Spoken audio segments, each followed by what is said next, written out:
Now, your relationship with your father will also define who you become as a father. And the chances are, most of us, the father that we condemn is the father that we become.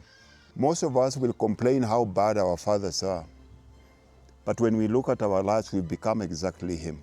Now, your father, at the end of the day, when you grow up, you'll realize that your father is just a man like you.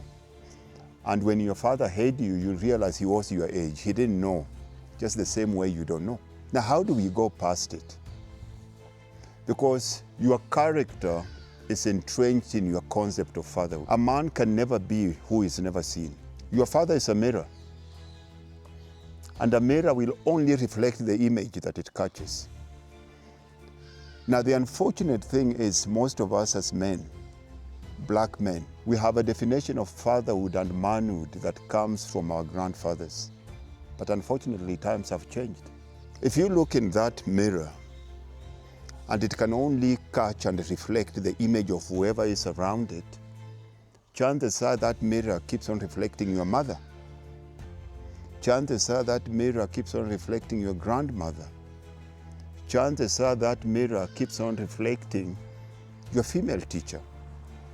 Chances are that mirror keep on reflecting the women that you see in church, because 65% of our relationships are with women.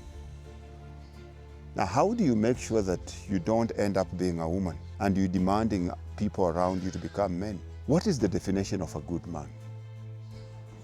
Because you can never be what you cannot define. What does it mean to be a man?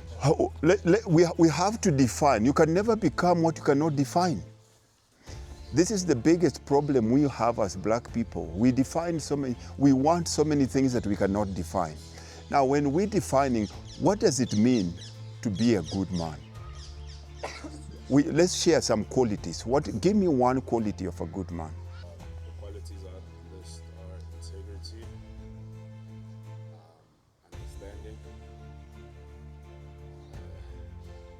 I don't know how to define it, but it goes along with, I don't want to say stoic, because that means it's a little bit unapproachable, but it's someone who can stay strong with their morals.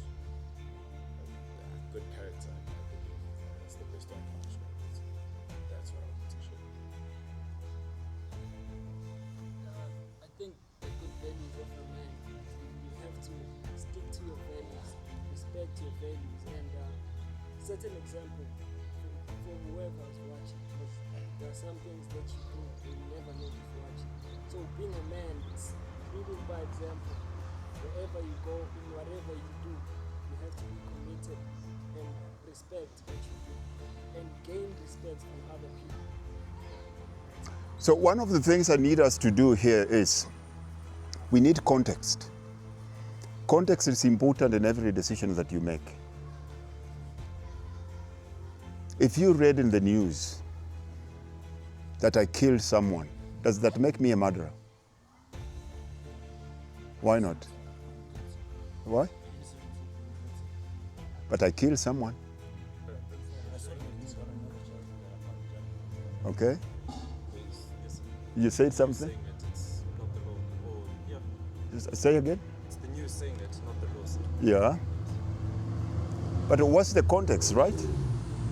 What happens if this guy broke into my house and he almost killed my wife and I killed him in self-defense? Am I a killer? Yeah? It's a fine line. No, we need to define that, because we need to define that, because everything that we're going to talk about here, we have to have it in a specific lane. Because the minute it goes outside, we lose meaning. Okay? We lose meaning. If my father is a warrior, is a tribal warrior, his job is to protect the village. Killing is part of what his definition is.